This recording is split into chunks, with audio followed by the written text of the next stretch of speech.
let's go. I'll give you a tour of the Sky Splitter.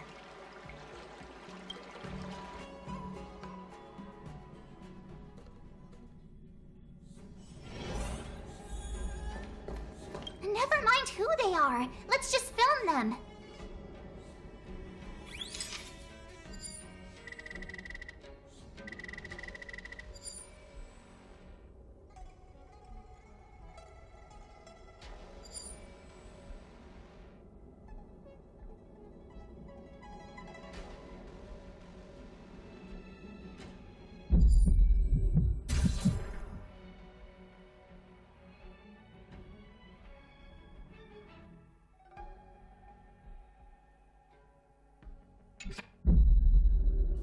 Look at this.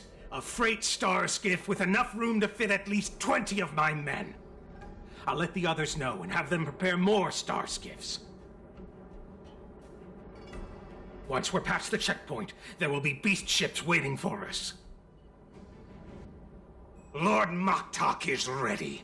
The revival of our ancient bloodline all hinges on this operation.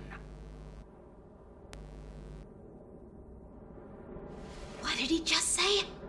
Beast ships?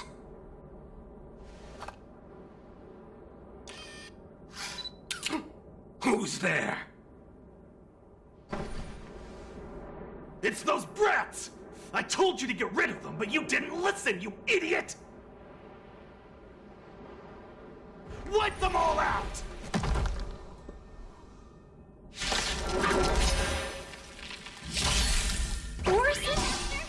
Adusa!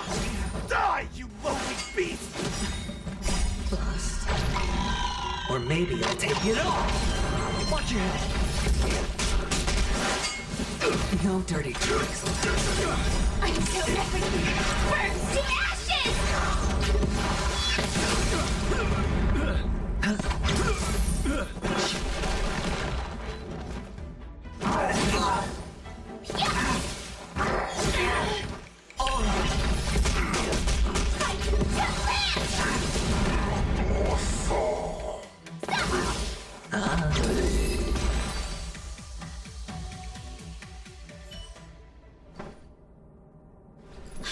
How is this possible? How did these Foxians change their appearances like that? They're not Foxians at all. They revealed their true form. They're Borisin, just like the bandits I defeated on the IPC ship. Wait, that means...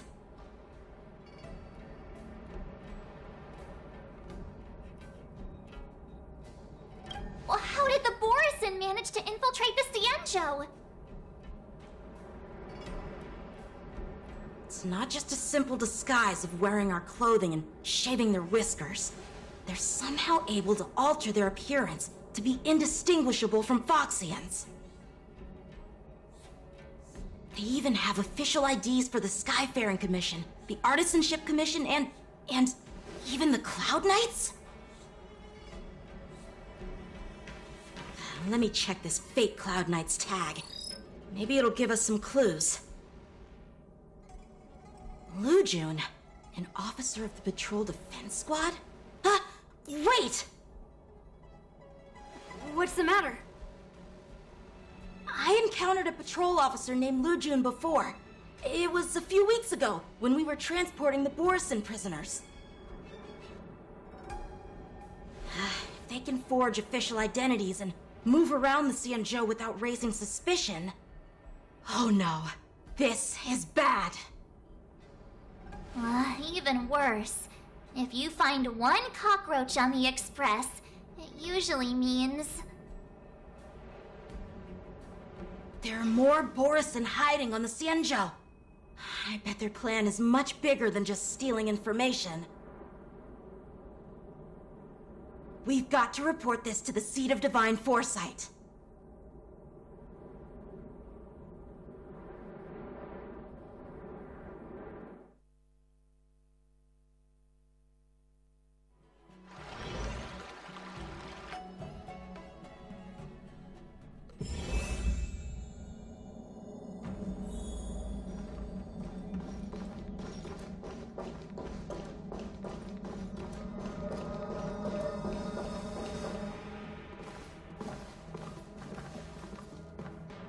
I am glad to finally meet you in person, guests from the Astral Express.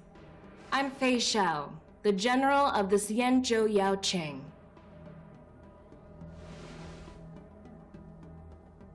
Let me introduce our guest to you. The one dressed in green. He's the reincarnation of Imbibitor Lune, and the person behind him is the newest member of the crew. I've heard a lot about you. Outside the reports from the Law Fu, the Skyfaring Commission of the Yaoqing has also gathered plenty of information about both of you.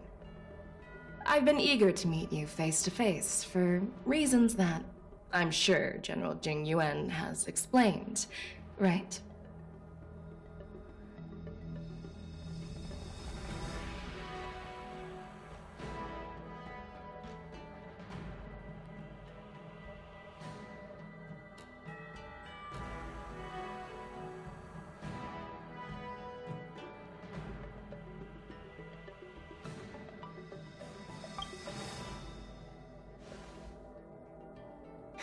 That's right. But don't worry, this isn't a trial. I just want to have a chat with you and get a better understanding of the facts. According to General Jing Yuan's report, the Ruin Legion is to blame for the Ambrosial Arbor crisis, and all Arbiter Generals should pay attention to the Ruin Author's movements.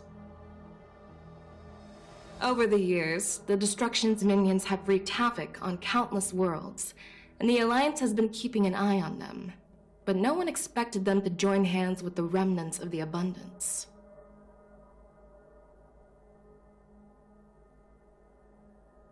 The damage caused by the Ambrosial Arbor crisis was far less severe than expected, which is good news for us. However, it was quite different from the Ruin Legion's usual style of destroying life wherever they go. While I trust the bravery of the Divine Foresight and the Nameless, I'm curious about some details missing from the report. I'd like to take this chance to have an exchange with both of you. Let me be clear, the questions I'll ask might not reflect my actual thoughts, so please don't take offense if any of my questions seem a bit harsh.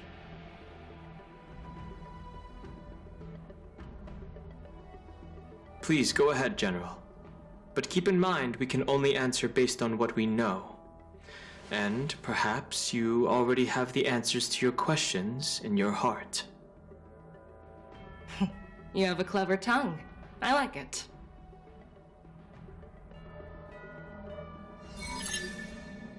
So Merlin's claw is quite articulate. Right now, her intentions are unknown, and Jing Yuan wants us to be honest. Maybe I'll just stick to the facts we know.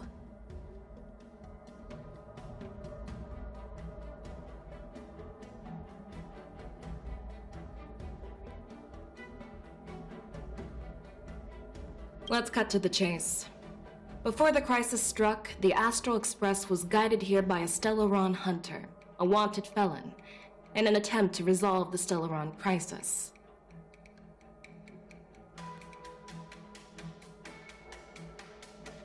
However, everyone in the cosmos knows of the Stellaron hunter's reputation. So, why did you place so much trust in them? Could it be that some of you have a connection with them?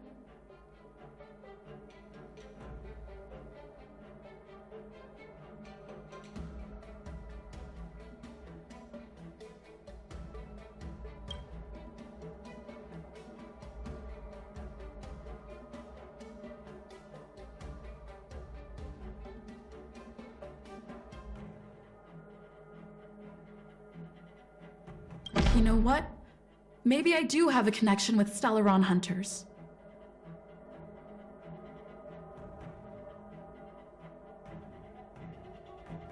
Oh, now that's interesting.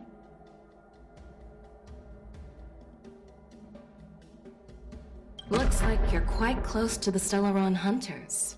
However, I must warn you that they are wanted felons. While I appreciate your honesty, being honest about this topic might make you look suspicious to some, you know? let's move on to the next question. The report suggests that Don Shu, the master of the disciples of Sanctus Medicus, colluded with the Lord Ravager and used the power of the Stellaron to resurrect the ambrosial arbor. But here's the thing. Don Shu was just a chief alchemist. Even if she colluded with our enemies and summoned the Stellaron, how did she manage to bypass the Videodara guards around the ambrosial arbor?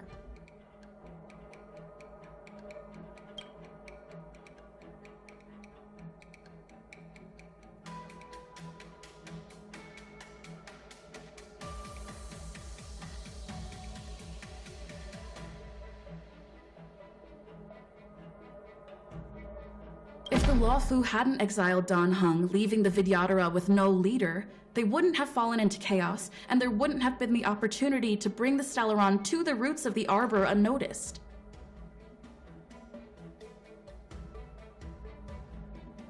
Imbibitor Lune was exiled due to his own crimes. Now, Dan Heng, as his reincarnation, is free from his sins. However, why did he risk trespassing on the Xianzhou Luofu before his exile was lifted? I was concerned about the safety of my companions, so I acted brazenly. I admit I was reckless at the time, but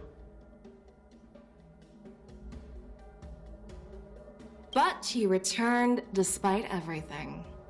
Now, let's consider the outcome.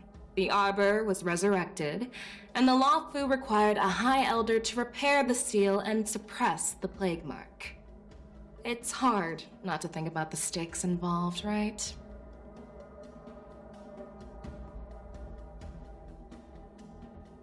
According to the report, Lord Ravager Fantilia is the mastermind behind the entire conspiracy. She disguised herself as an ambassador of the Sky-faring Commission and traveled with you, only to vanish without a trace later on. It seems too convenient to label her as a scapegoat.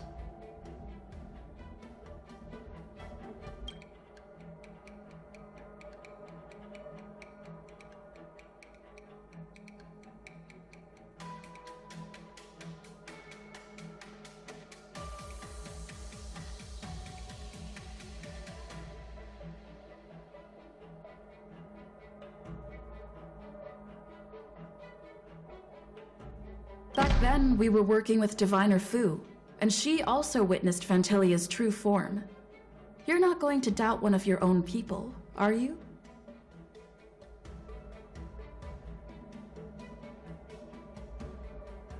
Of course not. We can trust the testimony of Master Diviner Fu Xuan. However, even if she saw it with her own eyes, we can't completely rule out the possibility that she might have been deceived. After all, it's suspicious how the culprit just bizarrely vanished.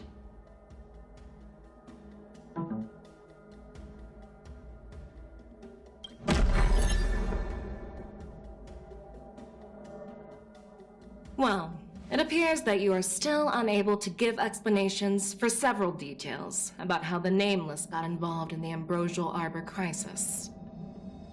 Generals, I am finished with my questioning. So, what do you think, General Fei Shao? Have the doubts in the report been cleared up? The two Nameless have been honest in their answers. Even though there are some tricky details, my intuition tells me there is nothing wrong. However, the 3 questions I posed earlier were not just for the Nameless, but for you too, General Jing Yuan. First, the disciples of Sanctus Medicus grew uninterrupted on the Luofu, yet the 6 charioteers were not aware of it. That was a dereliction of duty. Second, you believed in the Stellaron Hunter's prophecy and entrusted outsiders to solve the crisis, even granting them access to the plague mark. That was a dereliction of responsibility.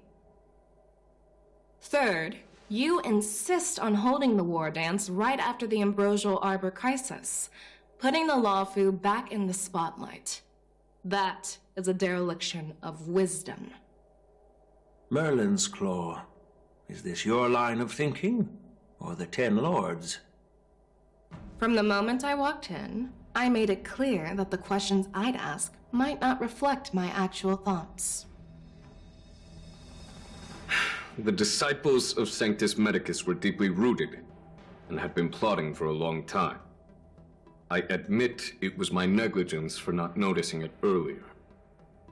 As for the Stellaron Hunter's prophecy, I didn't believe all of it, but in the end, the Law Fu did survive the Ambrosial Arbor crisis. So, I think it's safe to say that Elio's prophecy about the future holds some merit. And as for the war dance, do you think I'm unaware of the risks? However, risks can also be opportunities. The Law Fu has lain low for too long. I believe it's time to stir up the dregs hidden in the depths and wash them away once and for all. Just as I expected from our sophisticated divine foresight. You have a way with words. I like it. But, unfortunately, ever since the report was submitted, the Alliance has been filled with rumors and speculation. Even within the Law Fu, there are people accusing you of neglecting your duties, resulting in the Ambrosial Arbor's resurrection. So what are your thoughts on all of this, General Fei Shao? As a fellow Arbiter General, I fully understand the difficulties of this position.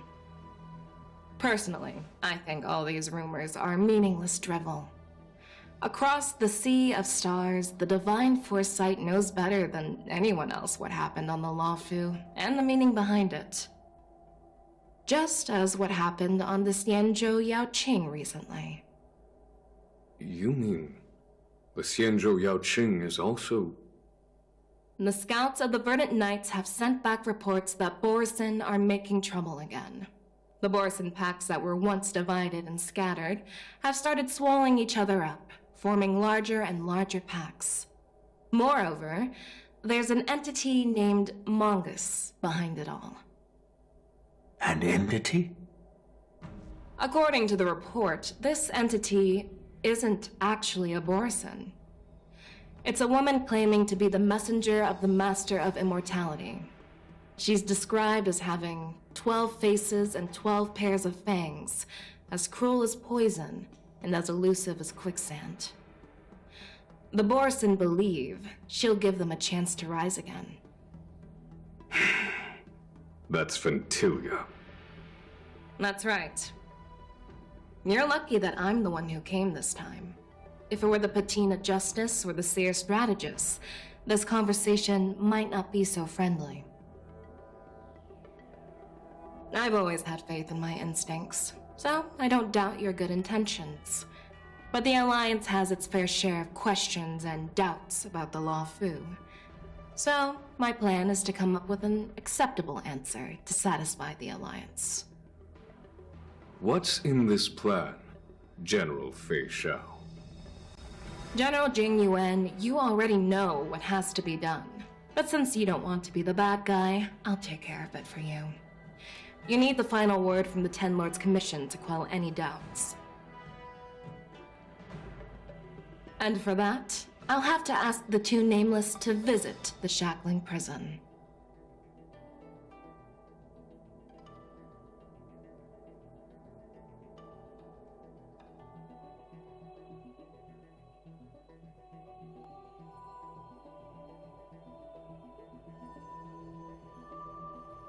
No, I'm not imprisoning you. While you're there, I'll ask a judge in the Ten Lords Commission's Interrogation Division to record a detailed testimony with the karmic mirror from both of you.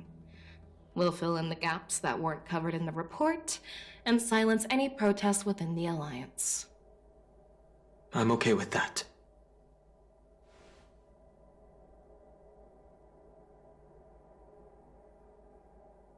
Worried that I might go back on my word and keep you in the Shackling Prison? Relax. If I wanted to do that, you'd already be behind bars. Once you're done with your testimony, you're free to come and go as you please. Then, as the Merlin's Claw requests... Oh, there's one more thing. This testimony is for silencing the voices of opposition within the Alliance, but I would like to urge General Jing Yuan to listen to the pleas of the Foxians on the Xianzhou Yaoqing. So, you are here for Hule. Exactly. Hule is locked up in the Luofu's shackling prison. Since he is the broodlord of the Borsen, I want to transfer him onto the Xianzhou Yaoqing and imprison him there. The recent movements of the Borsen suggest they're planning something big, so we must act preemptively. It makes sense to have the Foxians keep an eye on their arch-nemesis.